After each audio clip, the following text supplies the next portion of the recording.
Well, good morning and welcome. And thanks for participating in our exercise here as we got a somewhat delayed start, but we'll hear more about that a little bit later in the service. I'm Henry Collins, and I'm a member of the board here at the Unitarian Universalist Church in Reston. Whether you are on Zoom, and this might be a wonderful time for us to acknowledge the people of the Zoom by waving at that camera, which, great.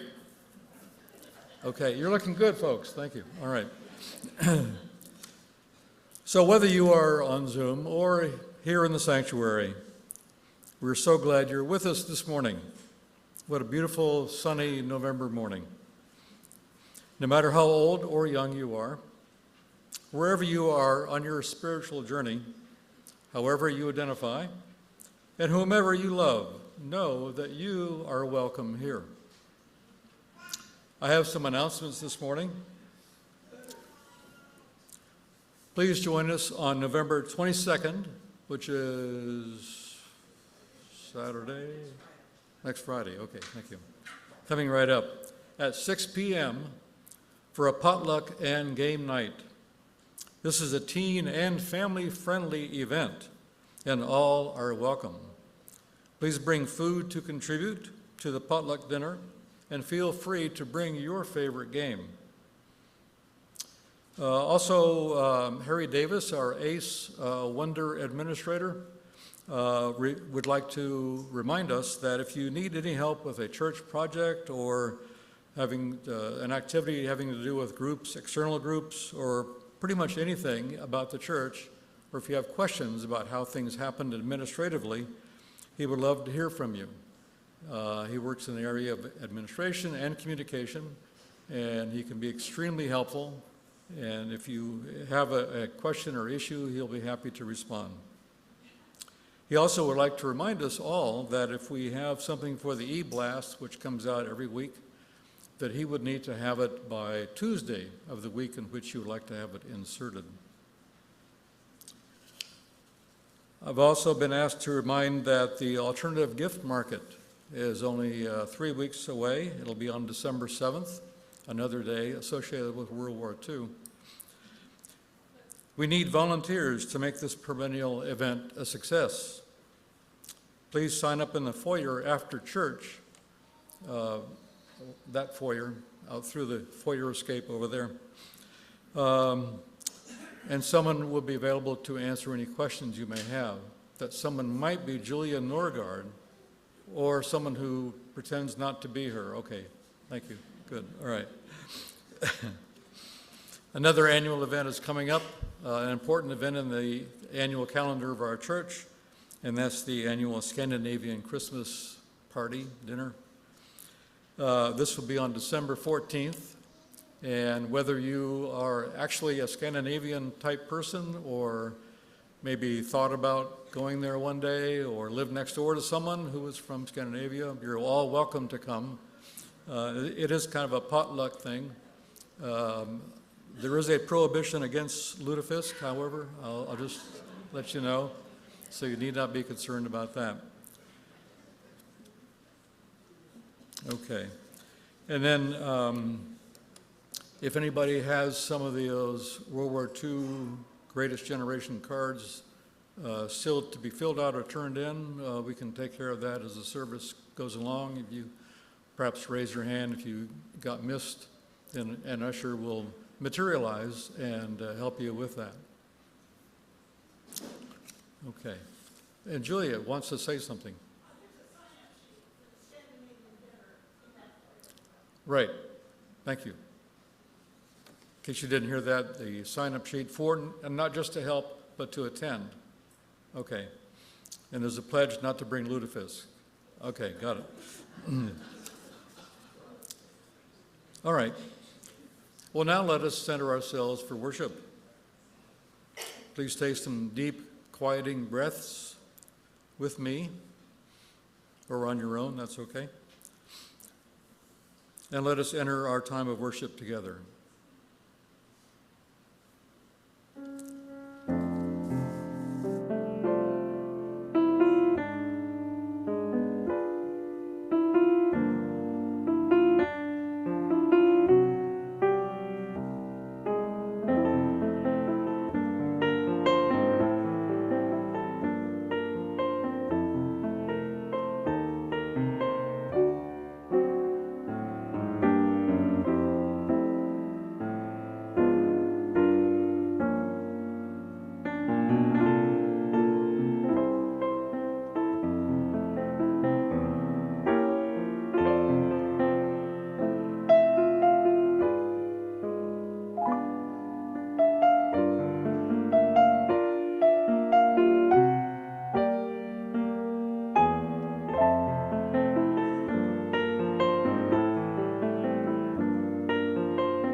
Our opening words are from a poem that my father, Aidan J. Kirwan, wrote after World War II, entitled In Memoriam.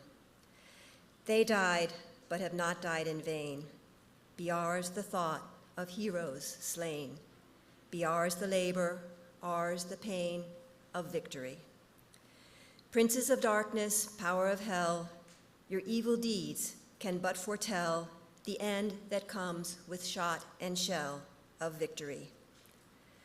The terror you have loosed on earth will fall again on your own hearth, will fall in vengeance and bring forth our victory. The Air Force men shall not forget the lives so bravely spent in death. Their living souls shall guide us yet to victory. Press on the fight against the foe, redouble effort blow on blow, until the final day we know of victory.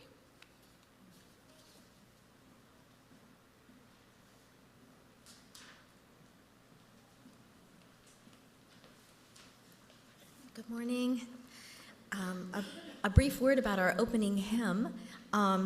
It's a beautiful and very hopeful hymn that we don't sing often, but it's very appropriate for today. The text was written by Rachel Bates, an English poet, and the words are about the London Blitz. She lived through that time. And it was set to a tune more recently by UU composer Jason Shelton right after the terrorist attack of September 11th.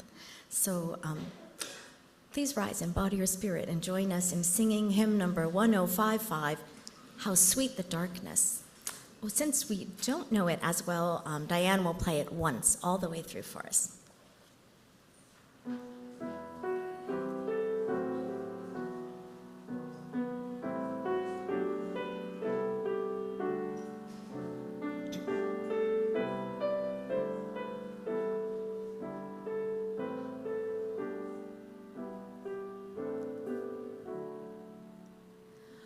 When windows that are black and cold are lit anew with fires of gold, when dusk in quiet shall descend and darkness come once more of friend, when wings pursue their proper flight and bring not terror clouds are innocent again and hide no storms of deadly rain. And when the sky is swept of wars and keeps but gentle moon and stars, that peaceful sky but harmless there, how sweet, how sweet the darkness there.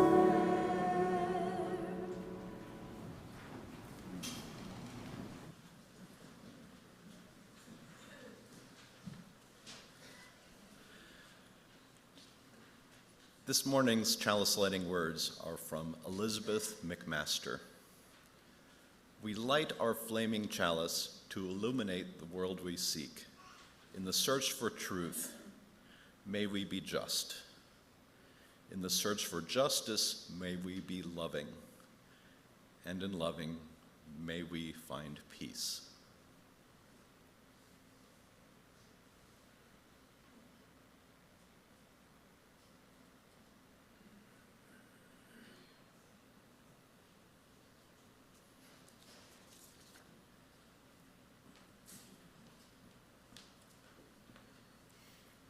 Here at UUCR, we have a tradition where we sing our covenant together every Sunday. Love is the spirit of this church. And the words will be on the screen. And if you are at home on Zoom, we hope you will join us. And we will remain seated here in the sanctuary while we sing our covenant. If you are visiting this morning for the first time, we invite you to accept this song as our blessing to you.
Now is the time for all ages.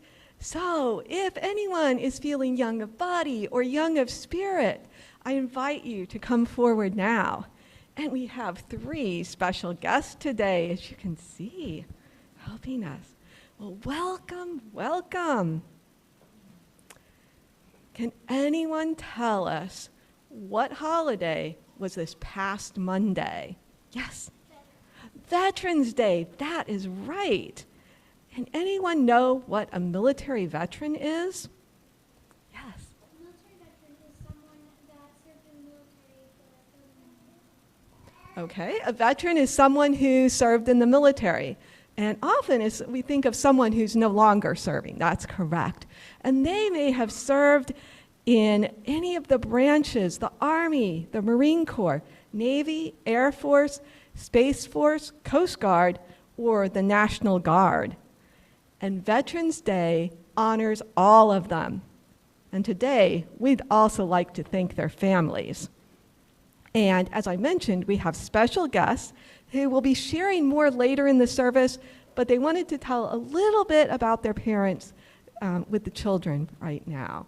So I invite you to come and share your stories. And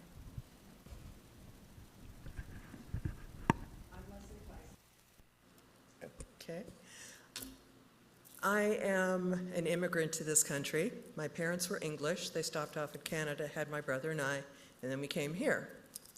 And my mother is a veteran. She served in the Women's Auxiliary Territorial Service during World War II.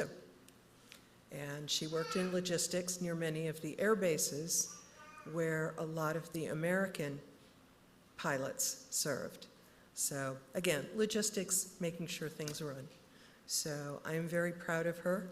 Also proud of my grandfather, her father, who enlisted in the Royal Army at age 43 and he served in North Africa and Italy.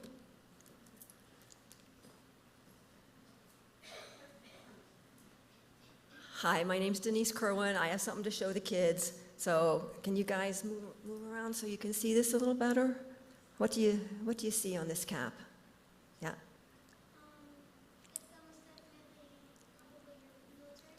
It's almost definitely probably a military hat. Good.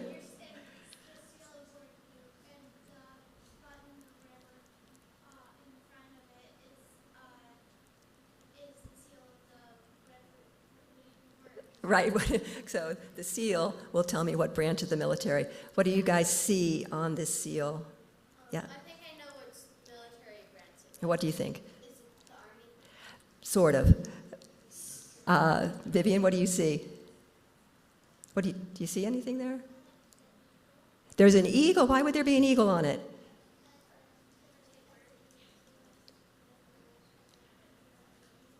Right, the eagle is sort of the symbol of the United States.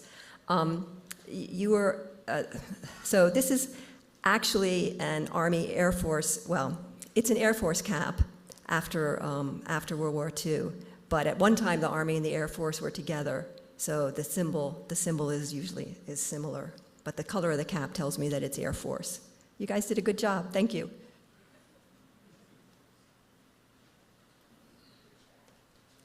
Yes, Maggie, I'll have the picture of the flag, please.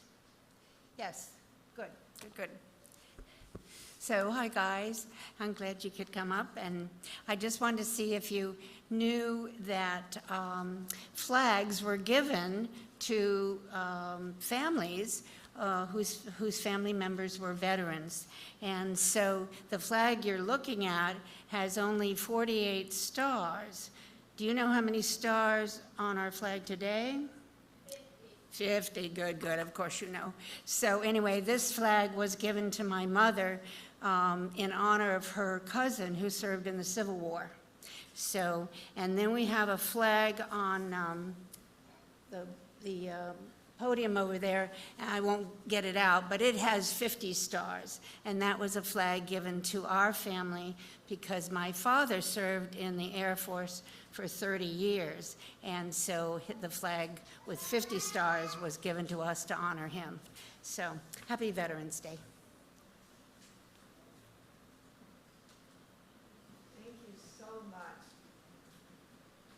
And this morning, as I mentioned, we want to honor the veterans and families here at UUCR.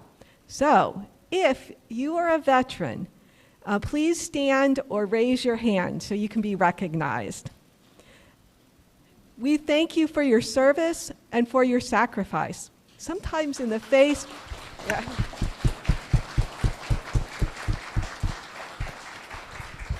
And we recognize you knowing that you serve sometimes in extraordinary challenges and struggles. We honor the depth of your commitment to your fellow service members and to your country.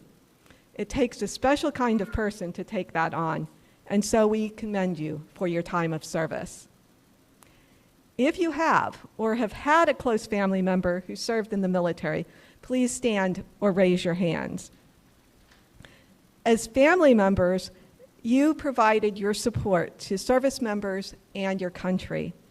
Some of you have experienced time away from your service member and time worrying about them while they were in harm's way, and even some may have lost your family member. Some of you face challenges of your own at home. We honor your sacrifice and your service to the country. As we thank the veterans, we also thank you. So let's all say thank you on the count of 3. 1, 2, thank you. And after. But we all got our thank yous in, so thank you so much for your service. And we'll now sing the children, and anyone in 12th grade or younger who would like to join them downstairs, we'll sing them out with Go With Joy, and the lyrics are projected here.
Sorry, guys.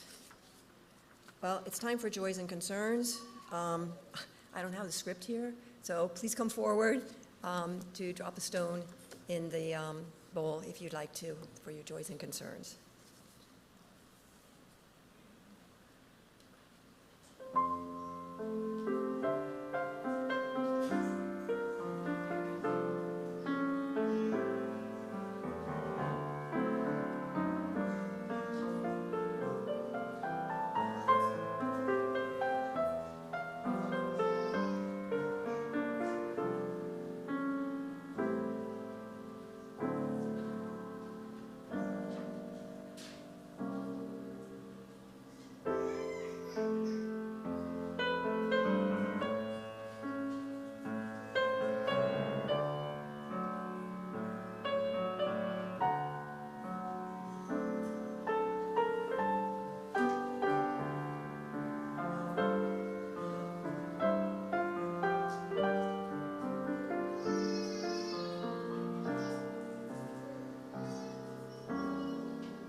Let us take a moment for prayer and meditation.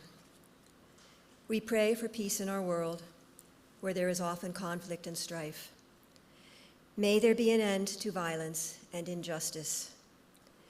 May leaders be inspired to work towards the well-being of all people in a world where love and compassion prevail and nations are united in a common pursuit of peace.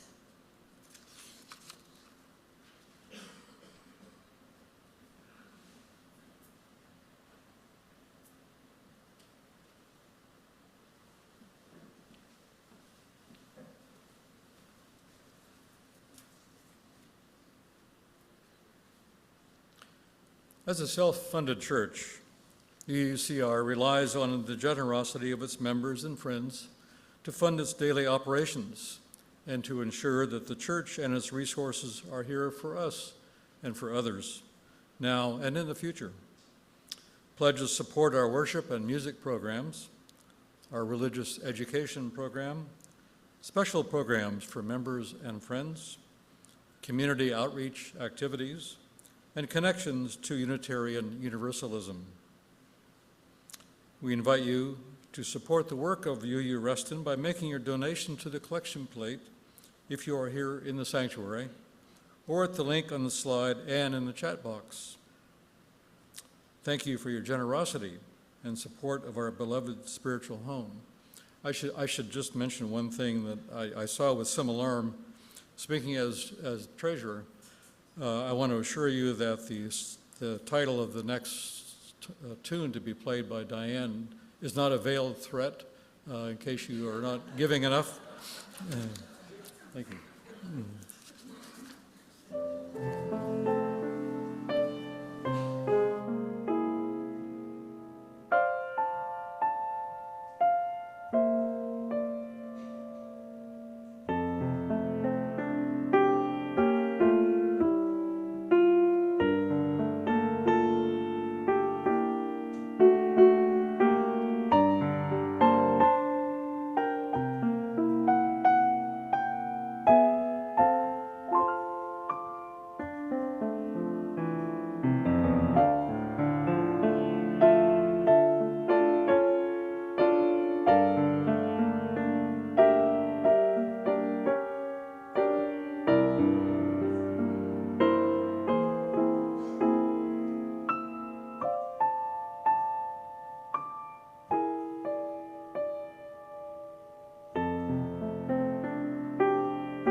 This past June the 6th was the 80th anniversary of the Normandy invasion, or D-Day, also called Operation Overlord, which marked the beginning of the end of World War II.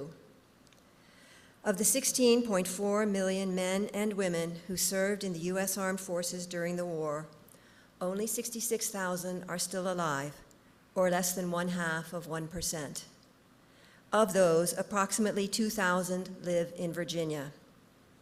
As the National Museum of World War II in New Orleans states, it is more crucial than ever to tell the story of the American experience in the war that changed the world. To tell the story is also to hope that we can move on from using wars to settle our differences, although as we look around us today, we see how far we are from that goal. Today, we would like to honor these veterans by looking back at 3 different stories of World War II service from the eyes of a draftee, a woman, and a career military officer. World War II affected virtually every family in America. My mother's family is perhaps a typical story. 2 of her 4 brothers served in the war. Her oldest brother was a member of the National Guard, which was mobilized in September 1940, well before the United States actually declared war. He later served in the Pacific. Her youngest brother was drafted and served as a combat soldier, participating in the invasion of Normandy in the days following D-Day, liberating a Normandy village, and fighting in the Battle of the Bulge with Bradley's 8th Army. In September 1940, as the National Guard was being mobilized, the United States implemented the Selective Training and Service Act of 1940, which required men between the ages of 21 and 45 to register for the draft. Note that this is some 15 months before the attack on Pearl Harbor, which took place on December 7th, 1941. Good, you know your history. Despite the isolationist leanings in much of Congress and the country at the time, someone obviously could read the writing on the wall and was looking ahead. This was just a requirement to register, not an actual draft. By the way, if you don't have a young male in your household, you may not realize that it is still a requirement to this day for young American men to register with the selected service when they turn 18. My father's immediate family was in Ireland, which remained neutral during the war, a fact that he never forgave the Irish for. But he was here, eligible for the draft, and he registered as required.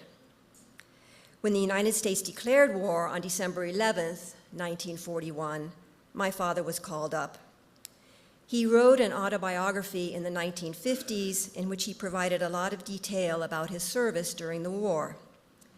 I think those of you who have been in the military will appreciate the story of his induction into the Army. He wrote, "By early 1942, I was classified 1A by the draft board, and they sent me a notice to report. Because I was taking classes, I asked for a deferment until the end of the school year in June, which they granted. My boss at the time felt that I was essential to his business, so he went to the draft board and asked to have me exempted. Their reply to him was, 'Sorry, Mr. Karlstromer, in that case, you will have to go out of business.'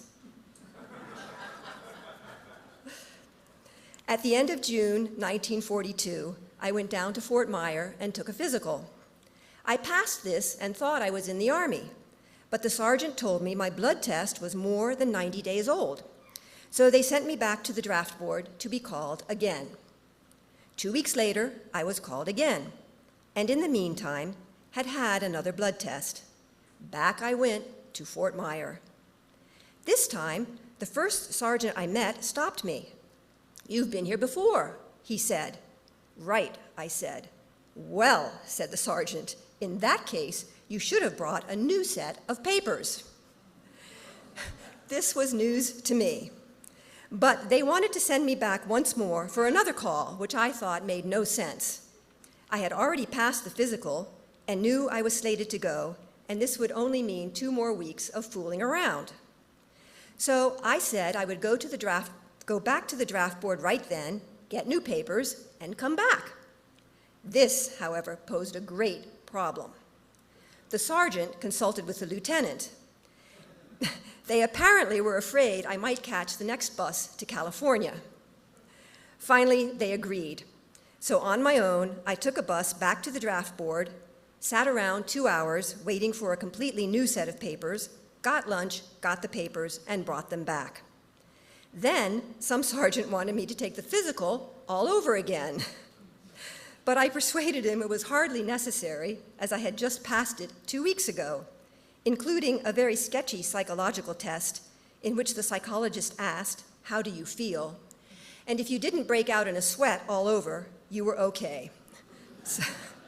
So after a typical snafu, I was in the Army.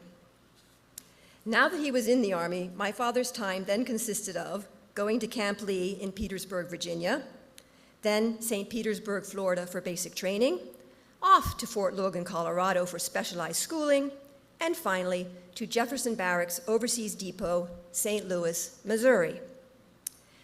After his time at the Overseas Depot, he was sent back to Florida, this time to Miami, and he assumed he would be sent overseas.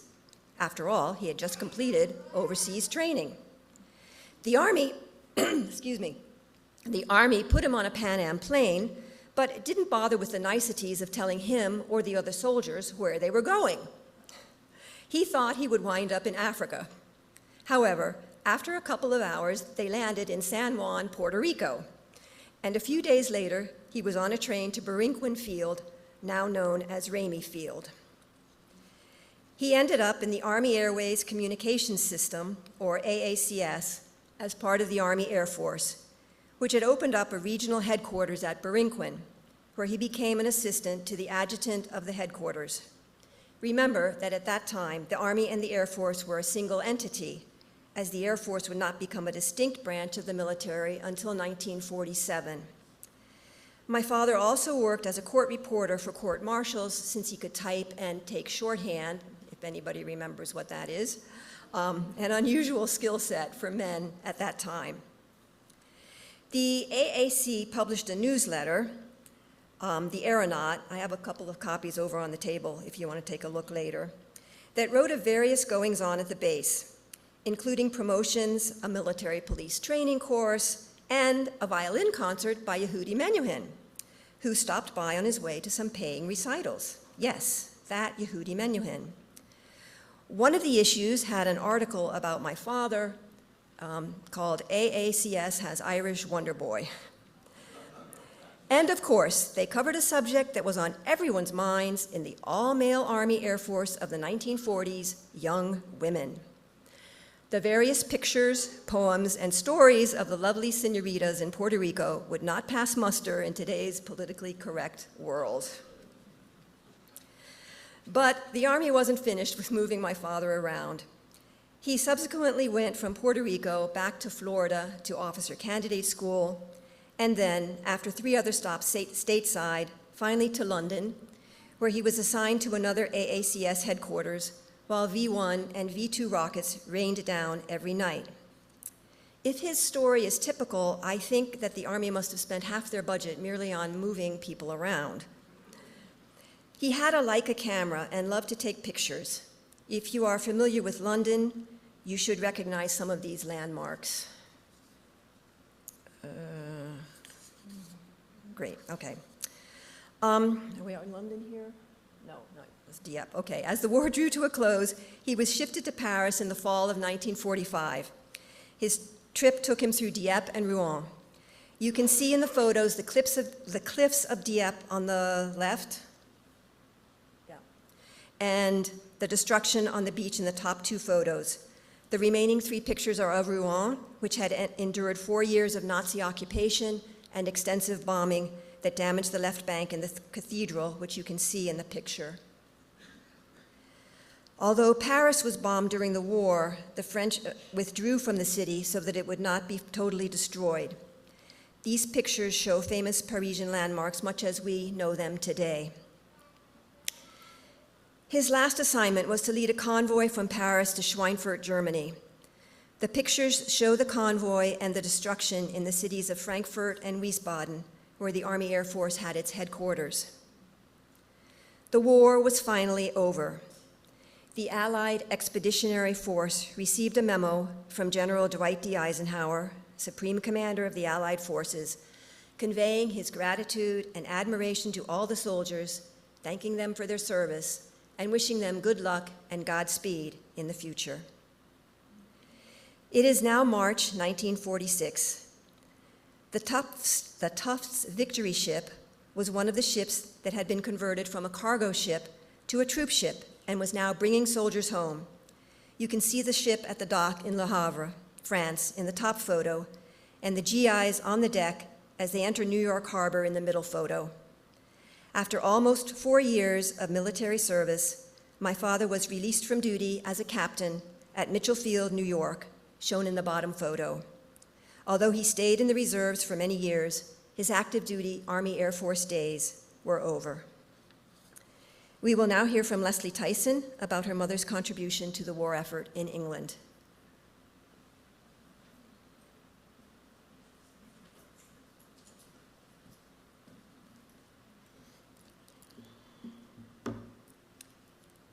Can you put the slide up? Okay. That's my mother, Olive Coates Tyson. This was sketched, I think, in 1944. Mom and her three sisters grew up on a farm. And in Britain, as they were mobilizing in late 1939, everybody was looking to serve in some way. And if you had anything to do with a farm or plantings or anything like this, horses, you could become a land girl. And Mom and her three sisters said, absolutely not. We've paid our dues on the farm.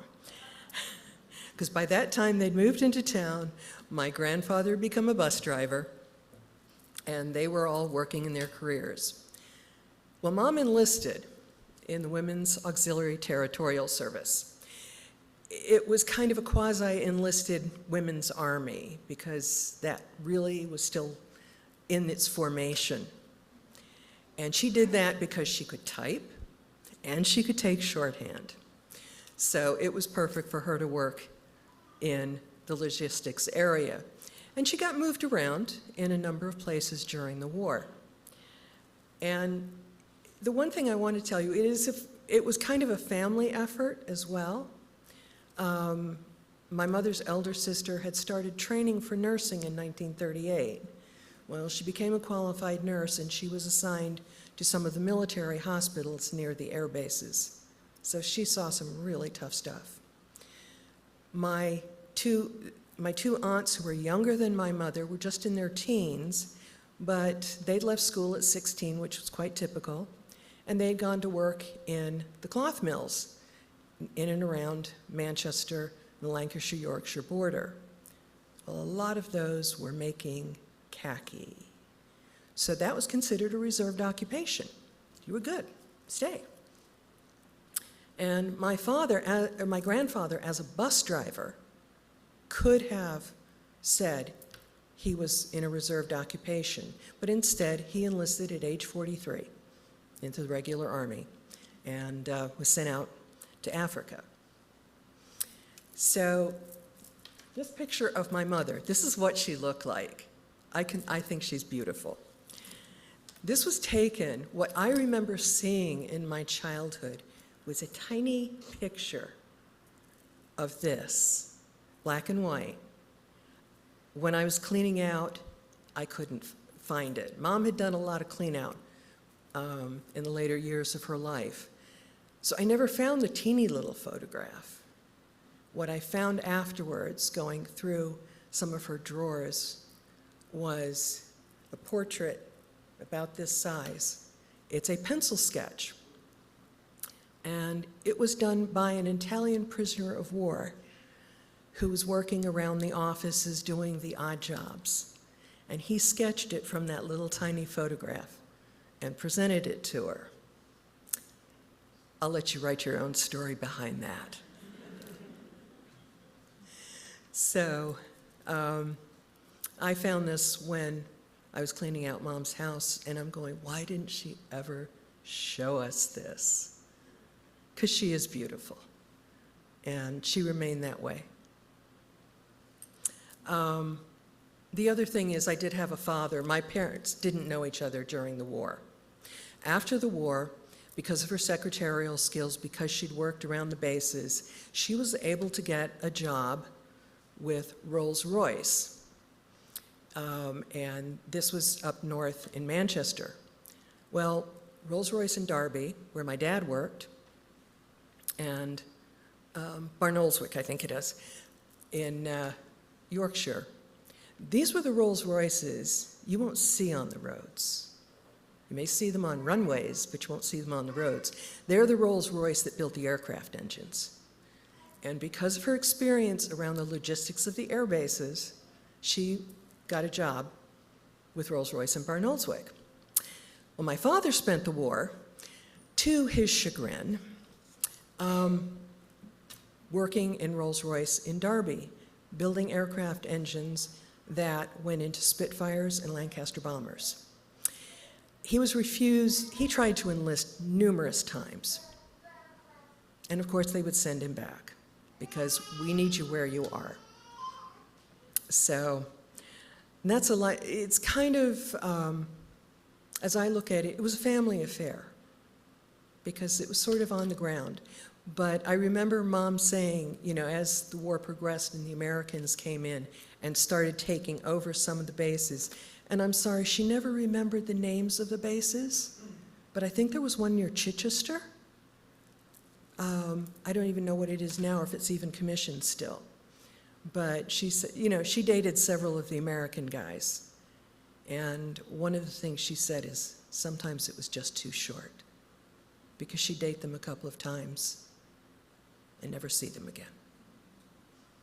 So that's the story of my mother, and I'm very proud of her.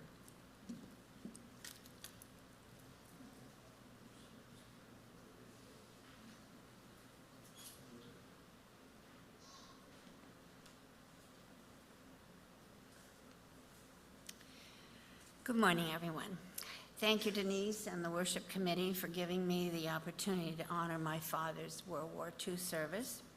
I better bring that down so you can hear me. I'll start over. So I want to thank Denise and the worship committee for giving me the opportunity to honor my dad's World War II service. I also want to thank my brother for being here. He is a veteran, and he was drafted during the Vietnam War time. So thank you for being here, and I'm going to tell a story of our dad. This task proved to be a bit of a challenge for several reasons. First, I need to explain that my dad was already on active service when the United States entered that terrible war. Thankfully for his family, Louis Rex Long never saw combat. He did not die for his country, as too many did. And he lived to serve his country as an Air Force officer for almost 30 years, about half his adult life. Also, he was in military intelligence for his entire career, so his work was too secret to be shared, so we don't know much about exactly what he did. The first photo, let's see, make sure it's the right one, yeah. This is a picture of him as a major, which was rank that he got early in the World War II. And then the second photo is of him when he retired as a bird colonel. My father was commissioned in 1936 into the Army Cavalry in Fort Riley, Kansas. A favorite photo, which I could not find, showed my dad in his sand brown belt and knee-high riding boots that were the cavalry uniform. So I have a picture of that. Yeah, the next one, yeah, the sand brown belt. And then, so this was actually the cavalry, the same cavalry that was in all the cowboy movies. In 1938, my father was transferred into the Army Air Corps and was then called to active duty in June 1941 as a captain at the Lauer Air Force Base in Denver, Colorado. He spent most of World War II at several addresses in California. The family has a somewhat mythic story of how my dad almost got shipped overseas. He received orders to report to the ship in the port of San Francisco. So he and my mom went to the city to spend the last days together. They splurged on a reservation in a luxury hotel called Top of the Mark, which they could barely afford on a captain's salary. When Captain Long arrived at the pier to ship out, he was caught just in time with new orders to report to Command and Staff School back at Fort Riley, where he had begun. As a graduate, Captain Long was promoted to major, and then he spent the rest of the war in California.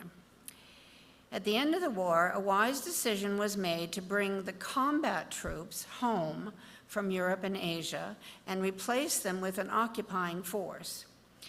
The primary goals of the Allied armies of occupation were to demilitarize nations, establish democratic governments, and prevent resurgence of aggression by dismantling fascist ideologies and warmongering attitudes. Major Rex Long was given orders in 1946 to report to the Wiesbaden Air Base in Germany as part of that effort. So this is when the civilians were called into service, including military families and the support personnel who served their needs. My dad's twin sister actually arrived in Germany before my dad to be a teacher in the School for American Dependents in Frankfurt, Germany. She served in Dodds schools until retiring in 1974. Her mother joined her in 1947 and started a kindergarten in Frankfurt. Service soon became a full family affair. My mother spent the summer of 1946 in Denver packing up everything we'd need for life in Germany, and then transporting 3 children, ages 7, 5, and 13 months, to make a port call in the New York City port to catch a ship across the North Atlantic in November to join my father. The shocking images, some of which you saw on Denise's slides, the shocking images of bombed out buildings left a lasting effect on 7-year-old Linda. That first winter was considered the coldest winter in Europe's history. Even the Rhine River froze, and my dad often carried coal in his briefcase to the Germans who worked in his office. This brings me to a final message. Veterans Day honors and expresses our gratitude, and rightly so, to all the men and women who gave their military service. However, there is no holiday set aside to recognize and appreciate the families and other civilians who also serve, support, and sadly sometimes have to mourn the losses of those very men and women. So today, as a former and always grateful Air Force brat, I honored my father and all vets who served, however long they served this country that I love. And they too often sacrificed their lives in its name. I also remember and honor all their families and all the many civilians, educators, medical, and office personnel who also served, supported, and cared for the veterans and those who loved them. I salute you all.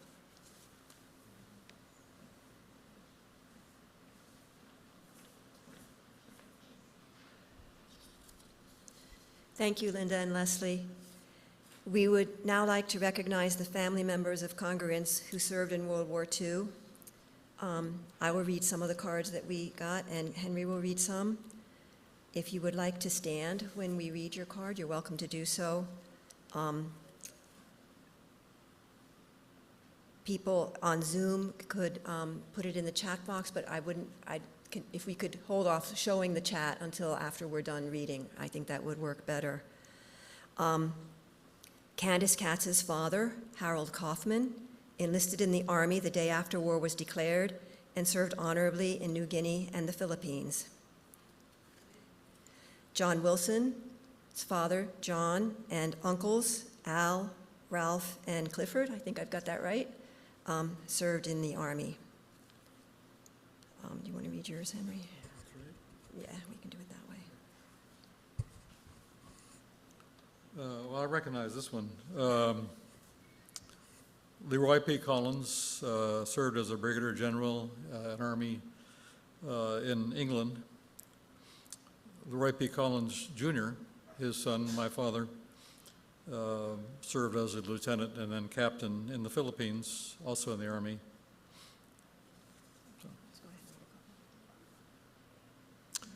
Barbara de Beaufort, thank you. Your father, Luther Partlett, served in the Army Air Force. Thank you. Leanne Jackson. Where are you, Leanne? Oh, there you oh, sure, okay. Leanne's family member, Eugene Jackson, served in the Army, and also her grandmother's brother, James Donegan, served in the Air Force. Eugene Jackson, the Army service member, was Leanne's grandfather. Bruce Anderson, where are you, Bruce? Ah, oh, there you are, okay. Warren Smith, Bruce's foster father, retired as a chief petty officer in the U.S. Navy. On Pearl Harbor Day, December 7th, 1941, he was on the cruiser Helena. Is that correct, Helena? He had the watch from 0400 to 0800. He was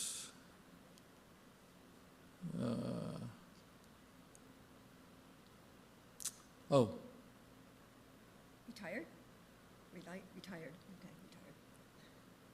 oh, retired from his duty, not. He was on the 4 to 8 watch. Right. He was relieved early. Oh, relieved early, got it. Okay, thank you. The first bomb knocked him out of his bunk. His reliever was never found.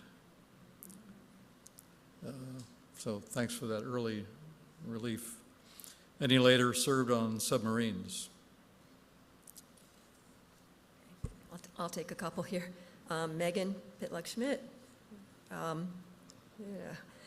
Her grandfather, Thomas Patrick O'Neill, oh, that's a nice Irish name. He was a pilot, must have been the Army Air Force. D. Morris Young. Her father, Howard Morris. You know the abbreviations, I don't. Lieutenant Colonel of the U.S. Marine Corps. Okay. And served in the South Pacific. Henry, being a military guy, can read these abbreviations that I can't. I'll translate. Oh, this one's yours. Anita Lowen. Anita's first cousin, Roy Barnes, was a second lieutenant. He was a paratrooper with the 101st Airborne Division, and he parachuted into Normandy on D-Day. His parachute, however, became entangled in a tree. He was shot by Germans and is buried at Omaha Beach. Bill Thomas. Bill's father, Lieutenant Colonel Robert W. Thomas, U.S. Army, served in Patton's 3rd Army. Great. Maggie, where's Maggie? There she is, okay. So there are 3 relatives, J.C. Tuggle, John Mack, and John Conboy, 2 of whom are grandfathers. One is a great-uncle.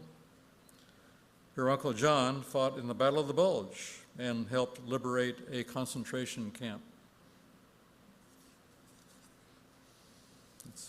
That's it. Ann Welch is uncle. William Wambaugh was in the U.S. Army, also fought in the Battle of the Bulge.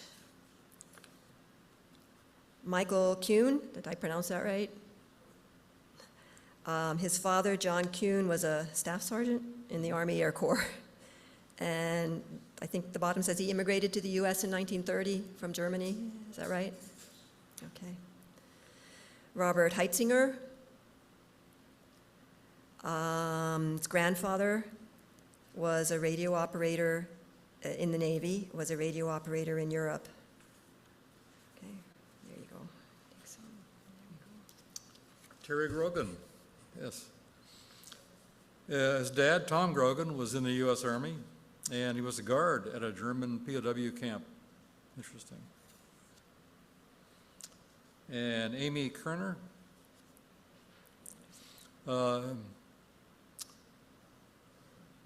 Both grandfathers. Let's see. Ernest Kerner was in the Army, as was the other grandfather, Edwin Reynolds. So for their service too.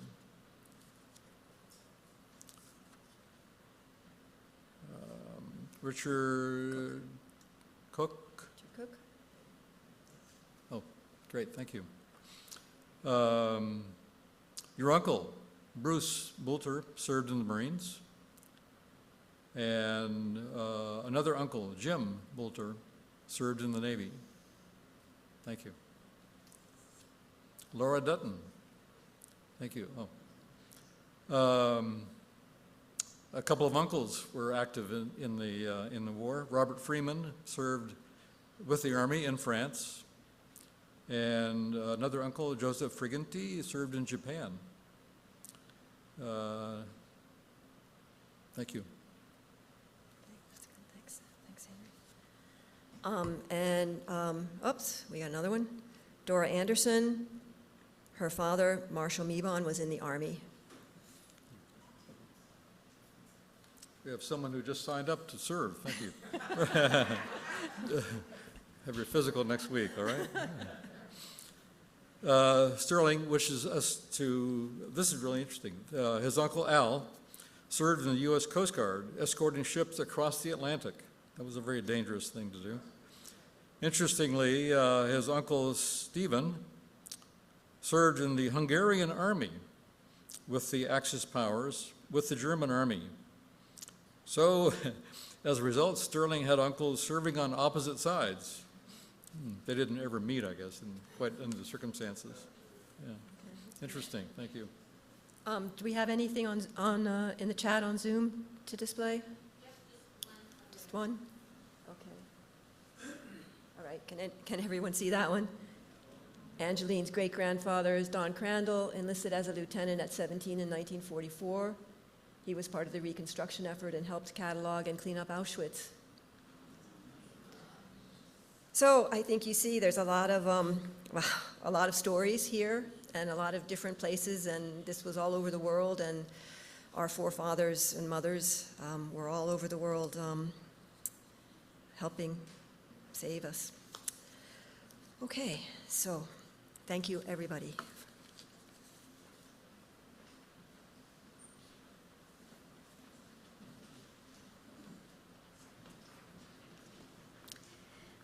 Our closing hymn is the song, Let There Be Peace on Earth. It is not in our hymnal, but the words are on the back of your order of service and also, I believe, on the screen. So please rise in body or spirit and join us.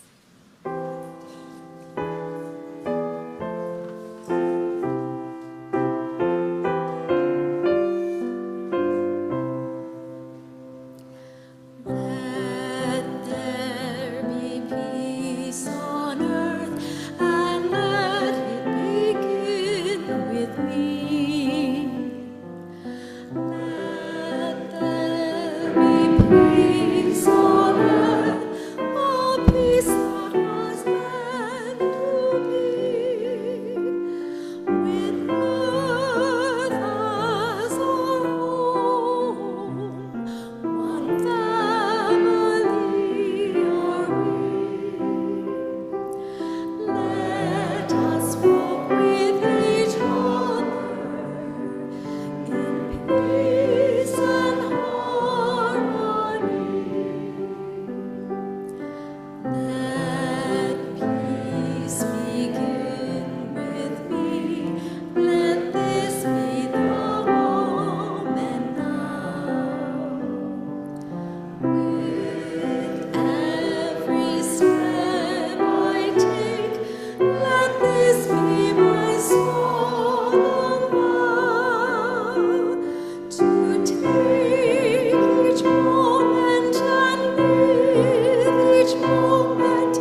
Our closing words are a quote from Dwight D. Eisenhower, Supreme Commander of the Allied Forces and the 34th President of the United States. I like to believe that in the long run, people are going to do more to promote peace than our governments will. Indeed, I think that people want peace so much that one of these days, governments had better get out of the way and let them have it.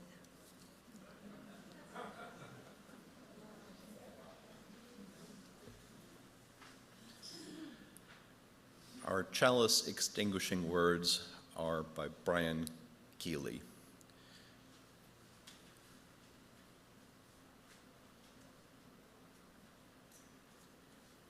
The chalice is now extinguished, but its light lives on in the minds and hearts and souls of each one of you.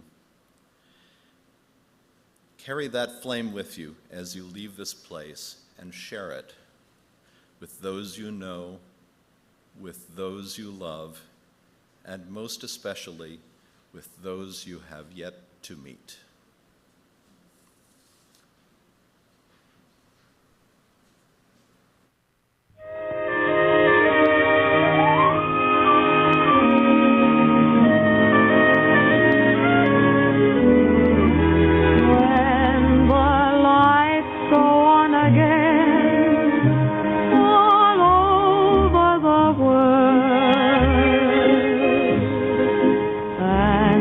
Boys are home again all over the world, and rain or snow is all that may fall from the skies above. A kiss won't mean goodbye, but hello to love.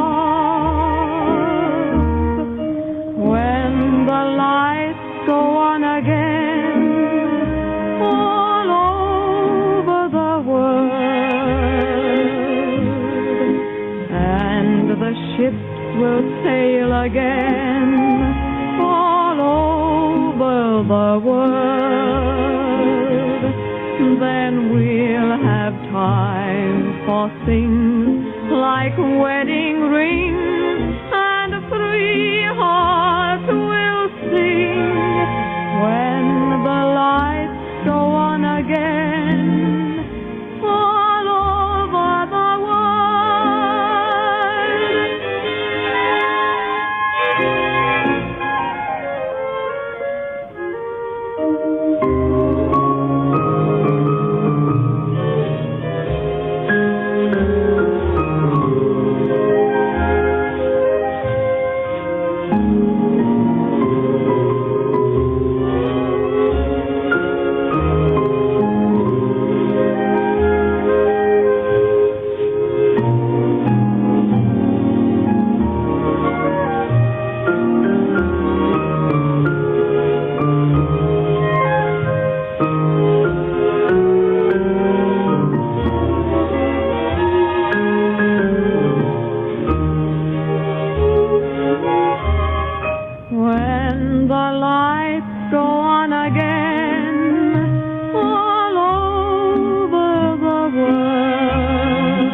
will sail again